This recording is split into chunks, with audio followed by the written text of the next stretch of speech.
नमस्कार, मैं हूं हरिशंकर व्यास। सेंट्रल हॉल में आपका स्वागत है। कांग्रेस नए फैसलों और नई अप्रोच में बताई जाती है।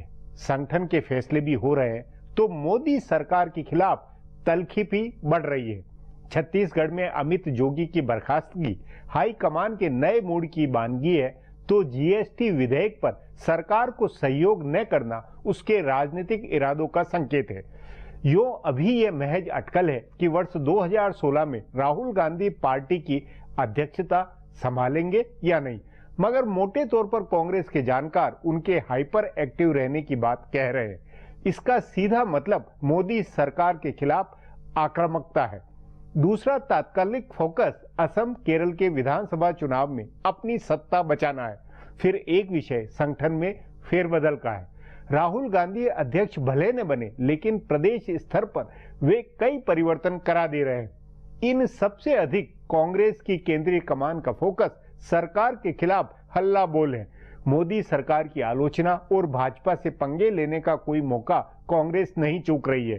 पिछले दिनों सरकार की तरफ से संसदीय कार्य मंत्री वेंकैया नायडू ने कांग्रेस अध्यक्ष सोनिया गांधी से मुलाकात की, उनसे जीएसटी विधेयक पास करवाने का आग्रह किया, लेकिन उन्होंने इसका भरोसा नहीं दिया। कांग्रेस ने भाजपा के खिलाफ महागठबंधन बनवाने का फार्मूला भी चलाया हुआ है। उस नाते बसपा का पंजाब में कांग्रेस से अलायंस की सोचना बड़ी बात है। आज इस सब पर चर्चा है, मगर उससे पहले गपशप और खास सुर्खियां। शुरुआत सियासी गपशप से करते हैं।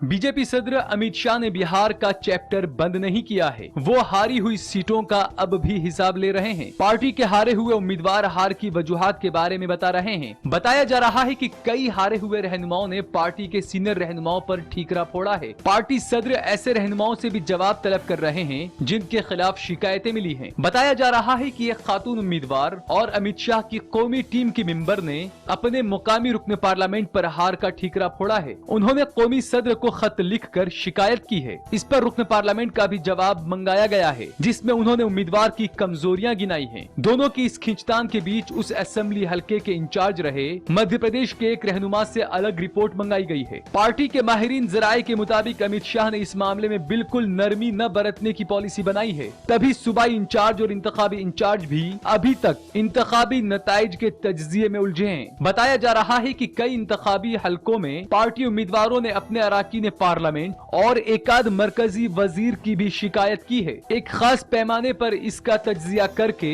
जरूरी कार्रवाई की जा रही है। पार्टी में इत्तेहाद भी रहे और गलती करने वालों को सख्त पैगाम जाए, इसका खास ध्यान रखा जा रहा है।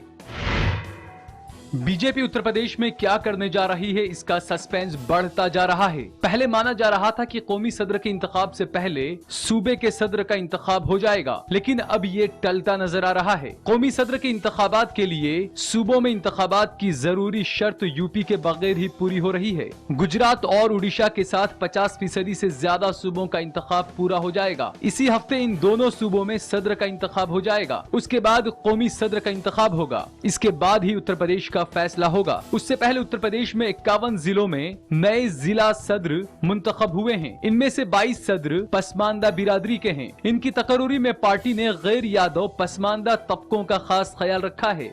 इनमें कुशवाहा, मौर्य, लोहार, नाई, लोध वगैरह को ज्यादा जिम्मेदारी दी जा रही है। तभी इस बात के कयास लगाए जाने लगे हैं कि सूबाई सदर के तौर पर पार्टी कोई गैर यादव पसमानदा मुंतखब करेगी या ब्राह्मण ही सदर होगा। सूबाई सदर के इंतखाब से पहले ओबीसी उम्मीदवार में स्वतंत्र देव सिंह और केशव प्रसाद मौर्य का नाम सबसे ज्यादा सुर्खियों में है। विनय कटियार और उमा भारती का इंतखाबात में तो इस्तेमाल है, लेकिन सदर नहीं बनाया जा सकता। आला बिरादरी के उम्मीदवारों में महेश शर्मा, मनोज सिन्हा और संजय अग्रवाल के नाम की बहस है। एक सस्पेंस वजीर आला के दावेदार को लेकर भी है। अगर सूबाई सदर और सीएम दावेदार में पार्टी आला, पसमानदा और दलित तीनों का तवाजुन बनाना है।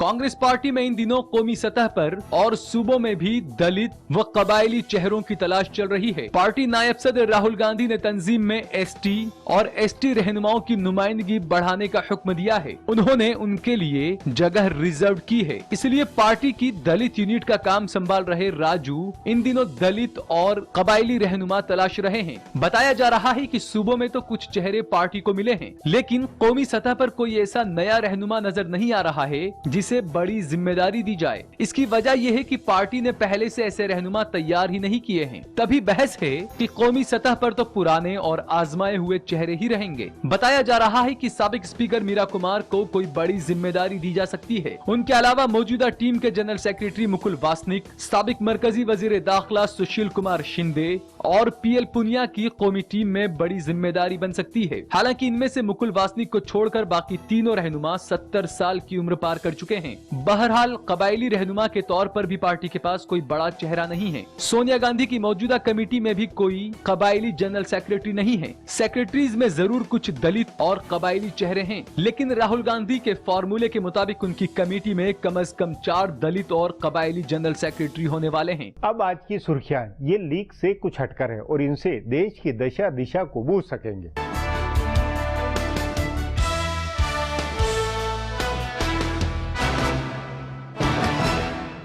हिंदुस्तान और पाकिस्तान के दरमियान होने वाली खारजा सेक्रेटरीज की मुलाकात आखिरकार टल गई है। इस मुलाकात के लिए अब नई तारीख तय होगी। बताया जा रहा है कि उससे पहले दोनों मुल्कों के कौमी सलामती मुशीर किसी तीसरे मुल्क में मिलेंगे। पाकिस्तान के वजारत खारजा के तर्जुमान काजी खलीलुल्लाह ने बताया है कि पहले से मुकर्ररा प्रोग्राम के मुताबिक जुमा को दोनों ममालिक के बीच खारजा सेक्रेटरीज के मुज़ाकरात नहीं होंगे। साथ ही पाकिस्तान ने जैश ए मोहम्मद के कायद मौलाना मसूद अजहर को हिरासत में लिए जाने की इत्तला से इनकार कर दिया है। गौरतलब है कि कल पाकिस्तानी मीडिया में खबर आई थी कि वजीर आजम नवाज शरीफ की बनाई मुश्तरका तफ्तीश टीम ने मसूद अजहर, उसके भाई अब्दुल रहमान रऊफ और दीगर कुछ हामियों को हिरासत में ले लिया है, लेकिन पाकिस्तान ने इसकी तस्दीक करने से इनकार कर दिया। माना जा रहा है कि इसी वजह से हिंदुस्तान ने कल होने वाले मुज़ाकरात को टालने का फैसला किया। वाज़ेह है कि पाकिस्तान ने ही 15 जनवरी को इस्लामाबाद में मुज़ाकरात की तजवीज़ पेश की थी, लेकिन 2 जनवरी को पठानकोट में हुए दहशतगर्दाना हमले के बाद से ही मुज़ाकरात को लेकर शक जताया जा रहा था। हिंदुस्तान ने पाकिस्तान को 2 टूक अंदाज में बता दिया है कि वजीर आजम नवाज शरीफ की बनाई मुश्तरका तफ्तीश कमेटी को अगर पठानकोट हमले की साजिश रचने वालों के खिलाफ कार्रवाई करनी हो तभी उनकी टीम हिंदुस्तान आए। मरकजी वजारत दाखिला ने पाकिस्तान से कहा है कि उसने हमलावरों के खिलाफ पुख्ता सबूत पाकिस्तान को दिए हैं, इसलिए अगर तफ्तीशी टीम को इन सबूतों की बिना पर कार्रवाई करनी हो तभी वो हिंदुस्तान आए। हिंदुस्तान ने कहा है कि उसने सबूतों में कई फोन नंबर भी दिए हैं, जिनके पास भी ये फोन नंबर हैं उन्हें गिरफ्तार करके आगे की तफ्तीश होनी चाहिए। माहिरीन ज़राए का कहना है कि हिंदुस्तान ने यह भी कहा है कि उसके तरफ से पहले दिए गए सबूतों की बुनियाद पर कार्रवाई हो, उसके बाद ही नए सबूत मांगने चाहिए। ज़ेरे गौर है कि कल पाकिस्तान के पीएमओ ने एक बयान जारी करके कहा था कि तफ्तीशी टीम जांच के लिए हिंदुस्तान जाएगी। हिंदुस्तान ने दहशतगर्द तंजीम जैश ए मोहम्मद के खिलाफ पाकिस्तान हुकूमत की कार्रवाई की तारीफ की है। वजारत खारजा के तर्जुमान विकास स्वरूप ने इसे अहम, मुस्बत और काबिल तारीफ कदम बताया। जैश ए मोहम्मद के सरबराह मौलाना मसूद अजहर की गिरफ्तारी से जुड़े सवाल के जवाब में विकास स्वरूप ने कहा कि इस बारे में पाकिस्तान की तरफ से अभी बाज़ाब्ता तौर पर कोई इत्तला नहीं मिली है। इसके साथ ही उन्होंने कहा कि 15 जनवरी को हिंदुस्तान और पाकिस्तान के दरमियान होने वाले खारजा सेक्रेटरी सतह के मुज़ाकरात फिलहाल टल गए हैं। मुज़ाकरात की अगली तारीख का ऐलान दोनों ममालिक के बीच आपसी रजामंदी के बाद किया जाएगा।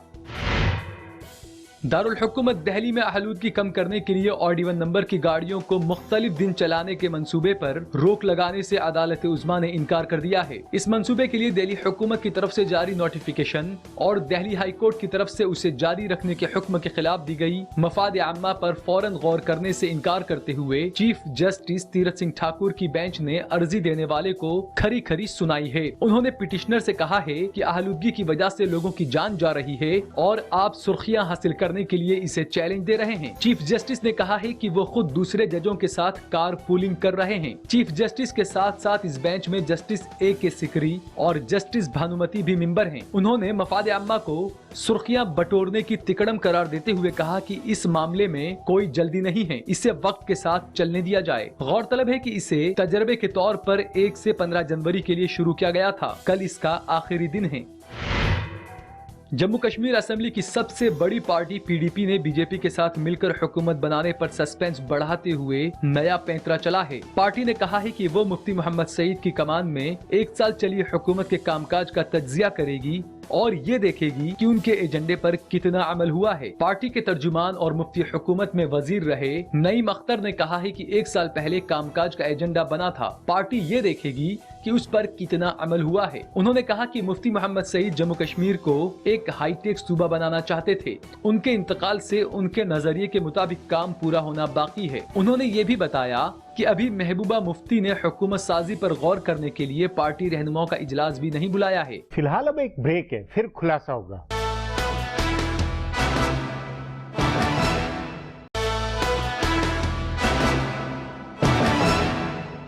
सोनिया गांधी और राहुल गांधी ने हाल में सियासी आत्मविश्वास जैसा दिखाया है, वह हैरानी वाला है। यह तब है जब असम, केरल और पश्चिम बंगाल के विधानसभा चुनाव सामने हैं। इन चुनावों में यदि कांग्रेस ने प्रभावी रणनीति नहीं बनाई, अपनी सरकारें नहीं बचाई, तो बहुत हवा खराब होगी। इस पर आगे चर्चा करें, उससे पहले देखें मेरा यह खुलासा।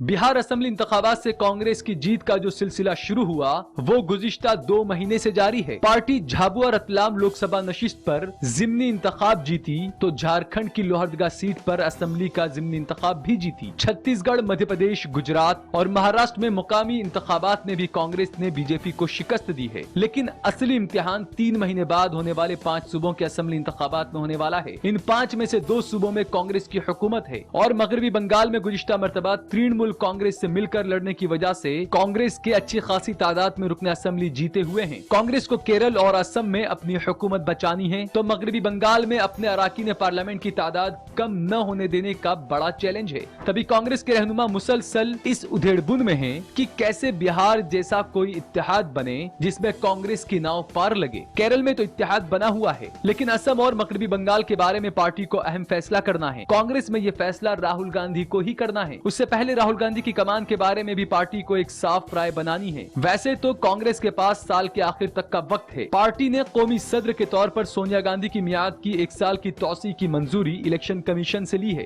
लेकिन कांग्रेस को यह फैसला करना है कि वो राहुल गांधी को सदर बनाने का मामला सितंबर-अक्टूबर तक टालती है या 5 सूबों के इंतखाबात से पहले उनको पार्टी की कमान दे देती है। कांग्रेस में इस बात की कयासारियां लगाई जा रही थी कि ऐवान के बजट इजलास से पहले राहुल को सदर बना दिया जाएगा, लेकिन 5 सूबों के इम्कानात को देखते हुए कुछ रहनुमा इसे टालने का मशवरा दे रहे हैं। हालांकि ऐसे ही रहनुमाओं ने बिहार इंतखाबात के बहाने भी राहुल की ताजपोशी टलवाई थी। बहरहाल राहुल का सदर बनना अब महज वक्त की बात है। वो चाहे जब रस्मी तौर से पार्टी की कमान संभालें, लेकिन फैसले सारे उनकी मर्जी से हो रहे हैं। तंजीम से लेकर इत्तेहाद और इंतखाबी तशहीर मुहिम के बारे में सब कुछ राहुल के हाथ में है। हुकूमत के तई कांग्रेस का हमलावर रुख भी राहुल ने तय कराया है और उनके करीबी रहनुमा मान रहे हैं कि ये हिकमत अमली कारगर साबित हो रही है। उन्हें लग रहा है कि राहुल के हमलावर रुख की वजह से उनकी क़यादत नरेंद्र मोदी के मुकाबले कायम हो रही है। तभी माना जा रहा है कि ऐवान का बजट इजलास भी हुकूमत के लिए आसान रहने वाला नहीं है। राहुल गांधी ने जीएसटी पर 2 टुक स्टैंड लिया हुआ है। साबिक वजीर खजाना पी चिदम्बरम के सुझाए 3 नुकात पर राहुल ने हुकूमत से तरमीम के लिए कहा है और इसके बगैर कांग्रेस जीएसटी बिल पास नहीं होने देगी, इसलिए बजट इजलास में इससे लेकर टकराव होगा। राहुल की एंग्री यंग मैन की शबीह को और ज्यादा मजबूती देने की कोशिश होगी। इन सब के बावजूद सबसे अहम 5 सूबों के इंतखाबात हैं। हुकूमत के खिलाफ राहुल की हिकमत अमली और उनकी क़यादत का दबदबा तभी होगा जब 5 सूबों में कांग्रेस का मुजाहरा अच्छा हो। कांग्रेस अगर बेहतर मुजाहरा नहीं करती है तो राहुल की क़यादत को लेकर पार्टी में ज्यादा सवाल उठेंगे। अब एक ब्रेक है, उसके बाद कांग्रेस के मूड पर चर्चा करेंगे।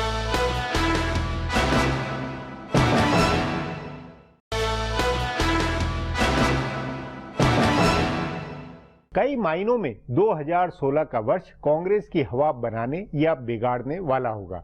उसके शासन के 2 राज्यों में चुनाव है।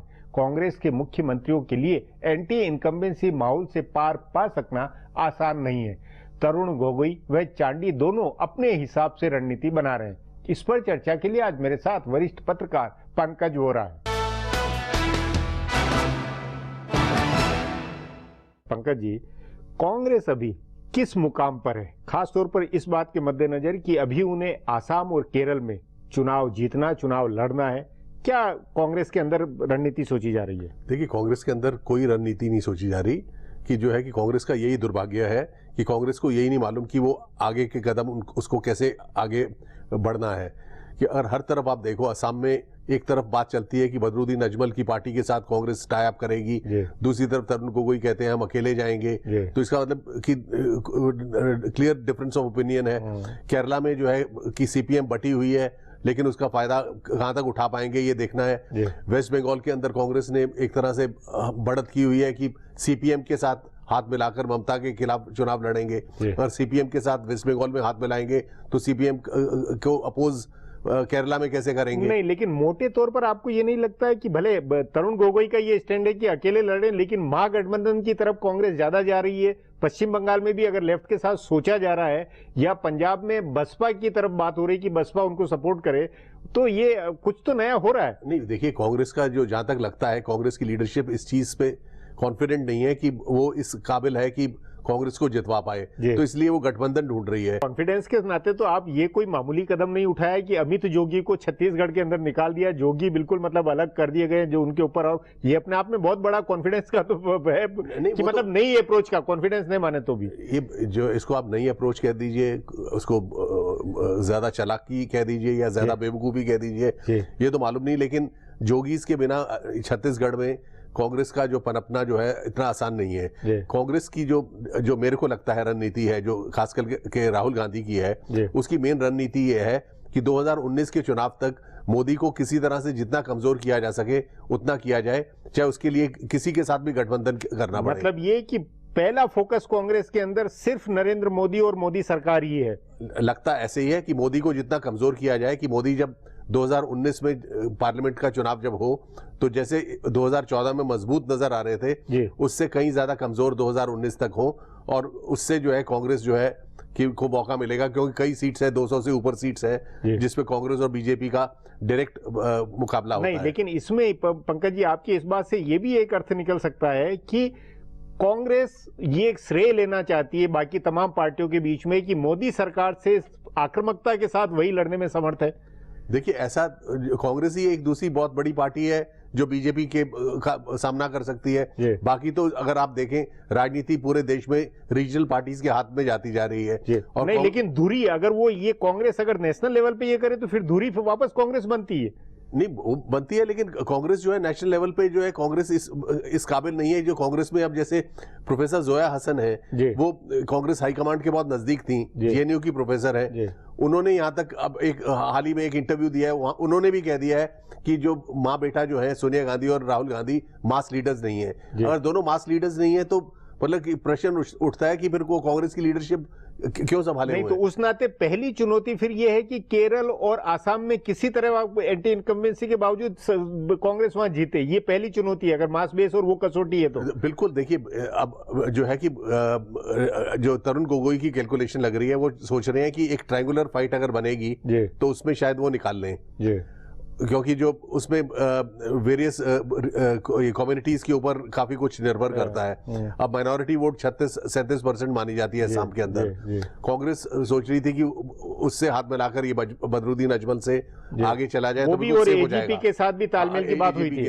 तो अब जो है कि अब रणनीति के ऊपर क्लैरिटी नहीं है, तो इसलिए उस पर कहा नहीं जा सकता। लेकिन असम और तमिलनाडु और ये केरल जीतना कांग्रेस के लिए बहुत जरूरी है कि अगर चेंज ऑफ बैटन होगा सोनिया गांधी से राहुल गांधी के ऊपर, तो अगर कांग्रेस रीजनेबली वेल परफॉर्म करती है यहाँ पे केरल में और असम में, तो इसके चांसेस हैं ज्यादा। अगर दोनों जगह पे कांग्रेस का वही तो 2016 एक तरह से कांग्रेस के लिए ज्यादा चुनौतीपूर्ण है, क्योंकि इन दो से पूरे साल भर की हवा बिगड़ेगी। बिल्कुल, मतलब ये दो चुनाव जो है, खास करके केरल और असम का, ये इस्टेब्लिश कर देगा कि राहुल गांधी आगे चल के उनका फ्यूचर क्या है क्या नहीं है। राहुल गांधी का बीच में अचानक छुट्टी पे लंबा चला जाना और फोकस से बिल्कुल एक तरफ फोकस वो हट जाना, ये कुछ इसको लेकर कांग्रेस में कुछ नई सोच नहीं बनती लगती, क्योंकि अचानक एकदम फिर ये लगता है कि जैसे कुछ भी नहीं है, हल्ला बोल खत्म हो जाता है। देखिए, नहीं, राहुल गांधी जब यहाँ पे मौजूद भी थे तो भी जो है वो कंसिस्टेंसी के साथ नहीं कोई भी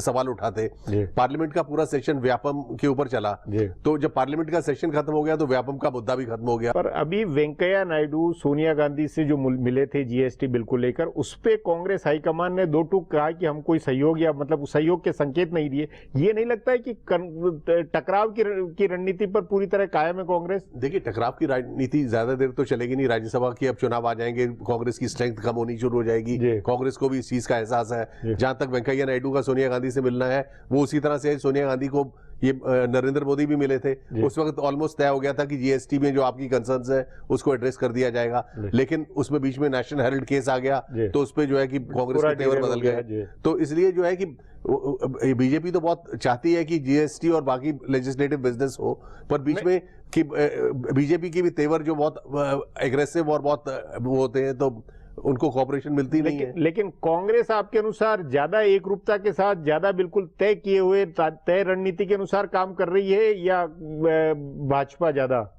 देखिए, दोनों पार्टीज मेरे को नहीं लगता किसी रणनीति के साथ काम कर रही हैं। पार्लियामेंट का चलना अगर देखा जाए, विपक्ष और ये जो सत्ता दल है, दोनों का जो परफॉर्मेंस बहुत ज्यादा क्या कहते हैं, डिसमल है। जी पंकज जी, बातचीत को यहीं समाप्त करेंगे। प्रोग्राम में आने के लिए बहुत बहुत धन्यवाद। हमारा प्रोग्राम अब यहीं खत्म होता है। आग्रह है प्रोग्राम पर अपनी राय hsvyas@nayaindia.com पर ईमेल करके बताएं या hsvyas@Twitter और Facebook/नया इंडिया न्यूज़पेपर पर जाहिर करें। अब कल फिर मिलेंगे इसी चैनल पर इसी समय।